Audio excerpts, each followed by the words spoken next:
അവനെ പിള്ളക്കച്ച കൊണ്ട് പൊതിഞ്ഞ് പുൽത്തൊട്ടിയിൽ കിടത്തി. കാരണം സത്രത്തിൽ അവർക്ക് സ്ഥലം ലഭിച്ചില്ല. ലൂക്ക 2-ാം അധ്യായം 7-ാം വാക്യം. കാത്തിരിപ്പിന്റെ വലിയ സന്തോഷമാണ് ക്രിസ്തുമസ്.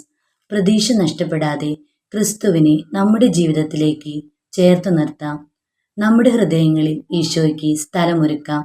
എല്ലാ കുഞ്ഞുമക്കൾക്കും ഓഷ്യൻ സ്റ്റാർ മിനിസ്ട്രിയിൽ നിന്നുള്ള ഹൃദയം നിറഞ്ഞ ക്രിസ്മസ് മംഗളങ്ങൾ നേരുന്നു. ഈശോ എല്ലാവരെയും സമൃദ്ധമായി അനുഗ്രഹിക്കട്ടെ.